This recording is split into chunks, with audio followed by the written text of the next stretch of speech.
Let us all welcome Senator Amy Marcos. Hi, Ma'am. Good morning. Yes, good morning sa lahat. Lahat tayo na puyat at masaya yung debate kagabi. So, ewan ko kung bakit yung aking kalokohan, siya pa yung na-pick up ng lahat. Pero pagkaganda-ganda, I couldn't really improve on the extraordinary expose and explanation of our Senate President. So I felt I need to talk about the monster in the room. Okay. Okay. Ma'am, una nga, dahil medyo controversial yung inyo naging explanation of votes, parang sabi ng mga taga-kamara, niyurakan nyo daw yung House of Representatives dun sa inyong explanation of votes. Dead mang turo ng nanay ko dyan eh. Siyempre, as expected, wala akong nirururakan. Ano? Sabi ko nga, suggestion lang naman to, kayo magalit at wala namang pinipilit at sinasuggest ko lang. Total, panay flex ng ilan na impeach sino, impeach dyan. Ako, di ganyan. Wag pakialaman ang mga pinili ng taong bayan, yung kaya na lang nila, kaya nasabi ko yun. So, ma'am, yung sinabi niyong dambuhalang, sanggol at bonjing, you are referring to whom?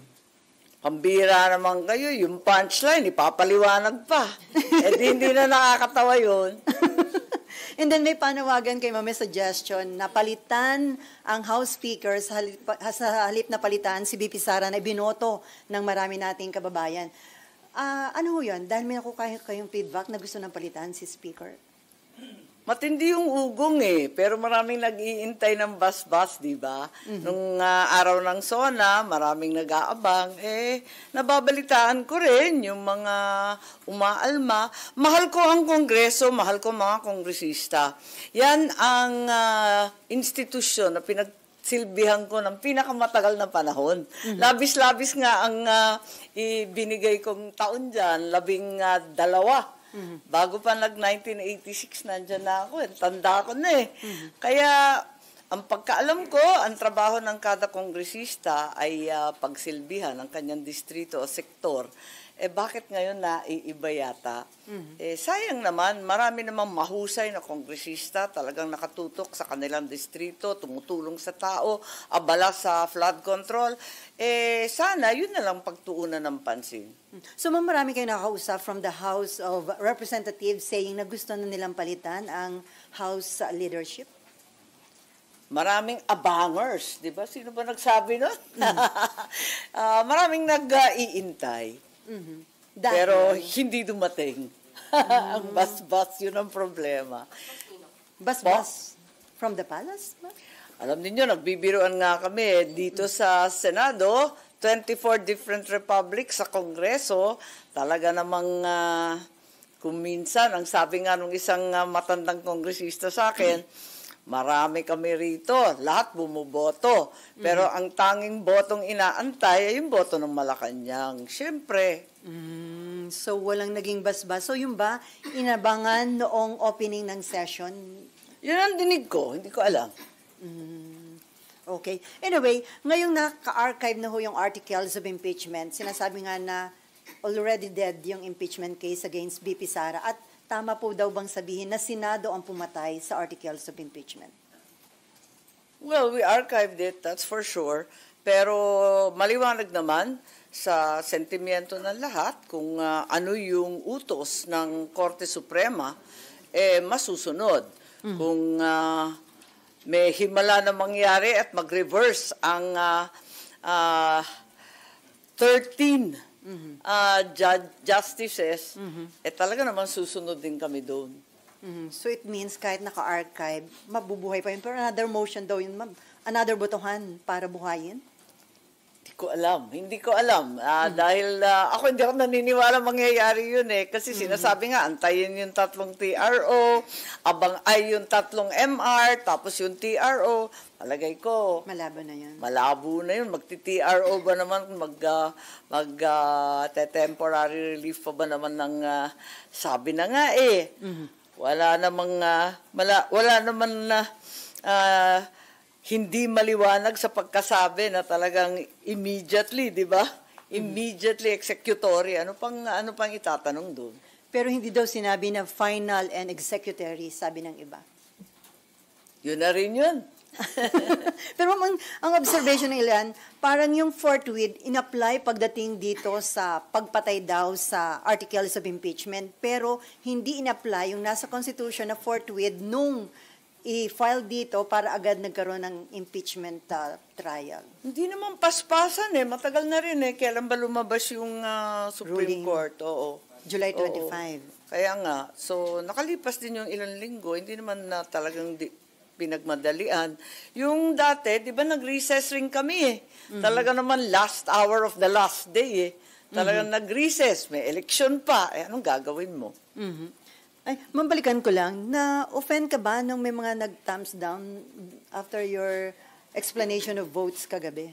Hindi ko napansin, sorry. Hindi ko napansin Si SP Jinggoy ang nakakita.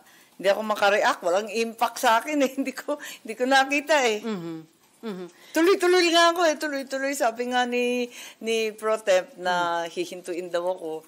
Kaso dire-diretso lang ako magsalita pagkat hindi ko nga napansin. Pero bali wala sa inyo, ma'am, yan.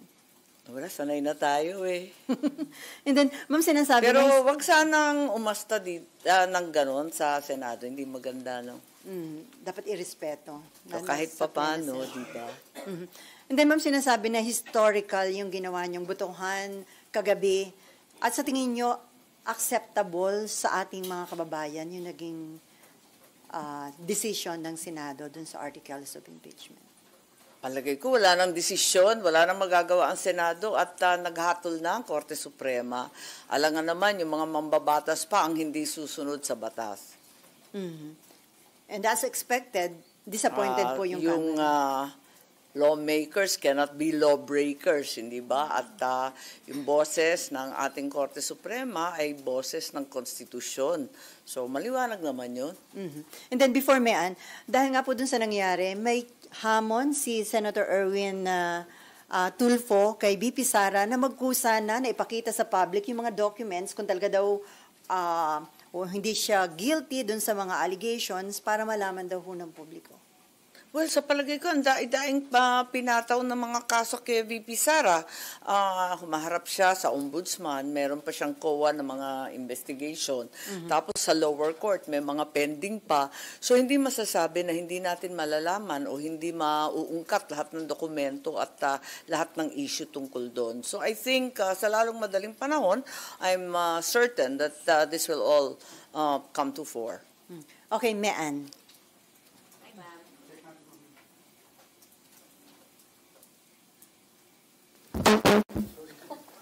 Mic drop.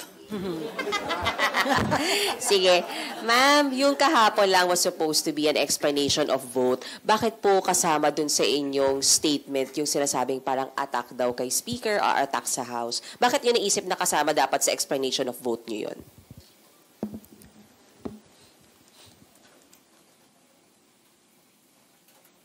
Kasi yun naman talaga ang ugat ng lahat na ito. Politika naman talaga at ambisyon ng isang dambuhalang sanggol. So, hindi lihis sa usapin ang sinabi ko. And you really felt the need na sabihin na yun kagabi sa plenary, ma'am? Bakit? Bawal bang sabihin ang katotohanan? Unparliamentary ba magsaad ng totoo? Ma'am, hindi daw ba body shaming yun? Wala naman akong minura. Wala naman akong pinangalanan. Ma'am, nagkausap na kayo ni VP after last night's vote. Text-text lang. Nagpapadala ng biblical quotation. Sino po nagpadala? Si VP, mahilig yung magpadala ng Biblia Did she say thank you sa nangyari kagabi? Maybe you know anything about the conversation po? Basta salamat sa Panginoon. Yun lang. Last on me. Ma'am, sinasabi po ng ilang justices, sila Justice Ascuna po, better daw yung ginawa niyong archiving kasi pwede talaga daw buhayin yung impeachment case once mag-reverse yung SC kesa daw Tama. dinismiss niyo. Oo, sang-ayon po ako sa opinion ni Justice Ascuna na maaring buhayin. Hindi yung nakatenga na hinihiling ng minority na nakatable. Maliwanag naman ang sinabi ni SP Cheese, na yung archive, kahit sinasabi nung iba na ni minsan hindi pa nangyayari na binuhay muli, pwede, theoretically, pwedeng buhayin yan. At pwede rin naman magkaroon ng bagong resolusyon kapag may bagong hatol ang ating Korte Suprema. Hindi namang pinagbabawal.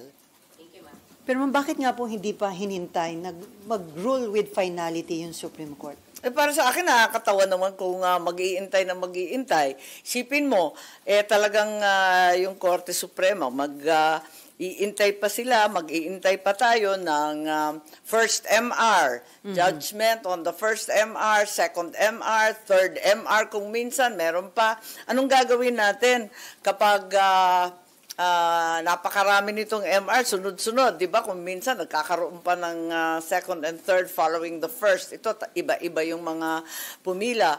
Anong gagawin kapag nag-MR din si VP Sara? Aantayin na naman natin. Aabutin na tayo ng February 6 at wala akong kaduda-duda na by February 6, 2026, may pipila ng panibagong impeachment. So, hintayin na lang yun. Aabutin na yan dahil kulang sa 6 na buwan, di ba? Andyan na. Okay, Dexter. And then Amor? Si Sandra. Dexter. Microphone. Hi, Sen. Good morning. Yes. Sen, your thoughts, kasi may mga nagsasabi ng mga legal luminaries na yung purpose ng Duterte Black o ng Mayorya, ni Senator Marcoleta, to dismiss, burahin yung impeachment case ni BP Sara, Basura, ay doon nanalo ng 19-4-1 kagabi, lumalabas na mas nanaig yung adhikain ng menorya dahil archive lang siya, dahil nandyan pa yung record ng impeachment. Ano pong thoughts niyo? Instead na i-dismiss na basura na talaga, parang mas nanaig pa yung gusto ng menorya na i-table or halos kapareho lang kasi nung archive. Dahil yung archive, nandyan lang siya. Ang table hindi pareho ng archive, liwanagin natin. Ang table parang deferral, kumbaga postponement, tsaka na. Samantalang, ang archive, talagang, parang final na yan. Kumbaga, dead files na siya. Unless may mangyari ulit, dibuhayin. So, iba pa rin. Parang dismiss na rin. Kaya lang, may pagkakataon kung magbago yung Korte Suprema, which is highly unlikely to my mind, that it will be revived, if not by pulling out from the archives, but rather from a new resolution or a new effort and initiative on the part of the senators. So it's very unlikely that a unanimous Supreme Court decision will be overturned on motion for reconsideration. In the very unlikely case that it will be overturned, what's the guarantee na hindi rin mag-MR nga si VP Sara? Aantayin ba natin yan hanggang kingdom come? Kung ma-affirm yung decision, what's the guarantee na walang second MR? Meron pang nangyayari, nagkakaroon pa ng third MR.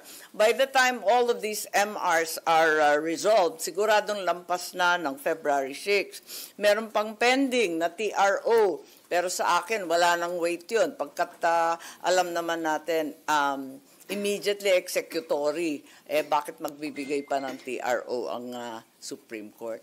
Yun na nga daw po, it defeats the purpose of dismissing the case and pagsunod doon sa sinabi na immediately executory dahil ab initio from the start walang impeachment, pero nagkasundo ang Senado na nandyan lang yung impeachment, naka-archive lang.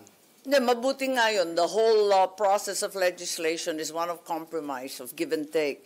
Hence, I think the correction from a dismissal outright to an archiving is correct. Yung sinong manalo-matalo, di ko maintindihan, pasensya, kasi hindi naman ganun eh. Last on my part. Kapag nagkaroon na po ba ng finality yung MR sa SC, may mga move pa ba na kailangan gawin para tuluyang ma-dismiss na or mawala na sa record ng Senado yung impeachment dahil naka-archive lang siya? Kahit na mag-final yung SC. No further action is needed. Except, as we said, in the highly unlikely event that the entire Supreme Court, all 13 justices reverse themselves, in which case we will clearly take action. Ma'am, may mga nagsasabi, nakakahiya daw yung naging decision ng Senate, isinuko daw pagiging independent at parang kinunsinti ang allegation ng corruption o katiwalian laban kay BP Sara. Sa palagay ko, wala kaming kinukonsinti, sumusunod lang tayo sa batas at yun nga, patuloy pa rin yung iba't ibang kaso kung saan sigurado akong mabubunyag ang kailangan mabunyag, mapepresenta ang ebidensya na nararapat at malalaman natin sa hunot dulo ang katotohanan ng mga pangyayari. Okay, Sandra. Sandra po, GMA 7. Ma'am, do you agree that the impeachment is as good as dead? Dahil nga po daw, para naman mailabas mo siya sa archive, kailangan din ng pagbutuhan at syempre yung numero na naman ay baka kapareho din kung paano kayo bumoto kagabi. Yes, it's dead, but it's not really buried. But yes, it's dead.